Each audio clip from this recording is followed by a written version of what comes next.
Bill Macartney, built from the foils up, that's quite a challenge. Is particularly when you've never done it before. So, yeah, from an idea that, in a way, got a life of its own. And so we discussed it, and I was pushing back. And then there just came a time when we looked at it and thought, well, we just simply have a go at this. We've got to have a go. And so, what we did with the 18-footers was we had an existing machine. But this time we're starting with a concept, then we're getting a design, then a prototype, and it's a whole different world insofar as the machine's concerned. It's a whole different world. So it's been an edifying experience. And then to add extra challenges, as I understand it, you were fairly determined to go with 3 people on a trapeze and an all-up weight of 240 kilos. So that's sort of adding complication on complication. Well, I think the three people was absolutely about the entertainment value and the dialogue and the relationship between the three in determining the outcome of the racing. So I think we got that spot on. The designers originally said 250 kilos, but she's really 370 now, so that's fine. She's doing all the velocity projections and she's an absolute weapon. I think the sailors would say that hanging out the side makes it a very interesting experience, and it's an adventure to say the least. And very different from the ACs, of course, because they're not just sitting in a cockpit and pressing buttons, they're actually out on the traps as well, and they've got buttons on the ends of the tillers and all sorts of things. It's pretty complex.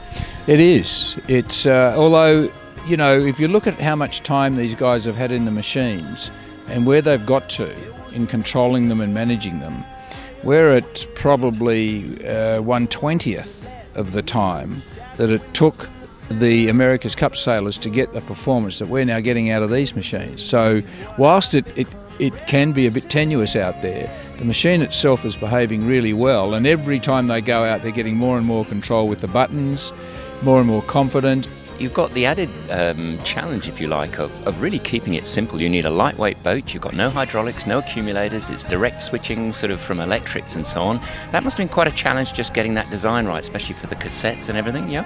That was the biggest challenge we've had.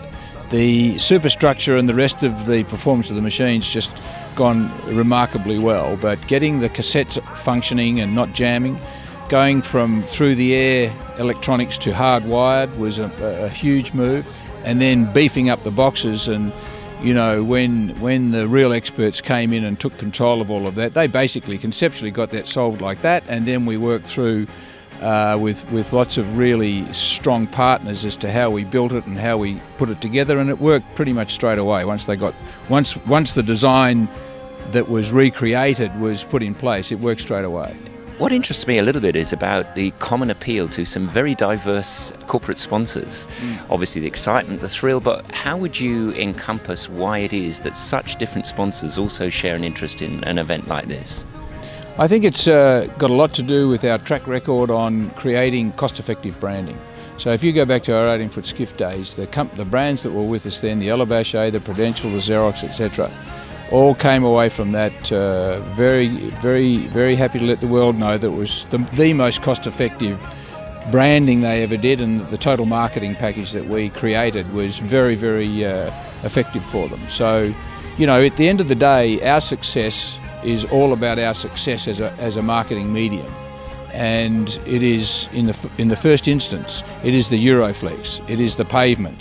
And so once you get those images and those names out in the public arena, you're very effective, very effective. And then it's all the add-ons that go with that to give effect to their total marketing plans in terms of activation and client entertainment, etc.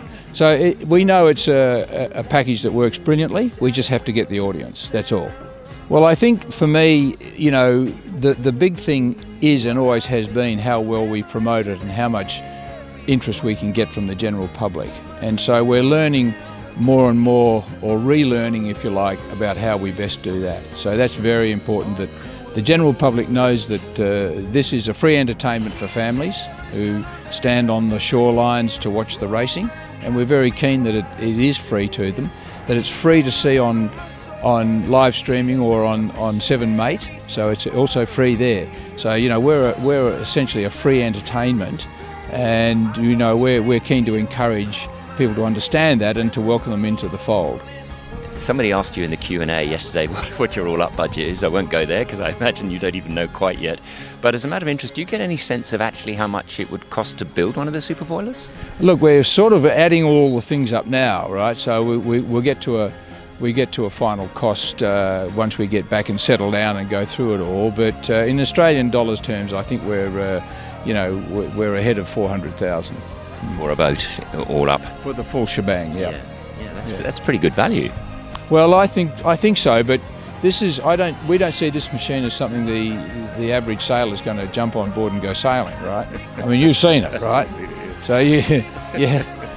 But we think there's a version of it that we will create going forward that will be available, that will be a simplified version of the SuperFoiler, which will perhaps drop off a few of its more adventurous characteristics and be a sensational ride and a sensational race for a broader audience. Well, Bill Macartney, it's a very exciting concept. I think there's a lot of people around Australia and around the world who would love to see this keep going. Good luck. Thank you very much.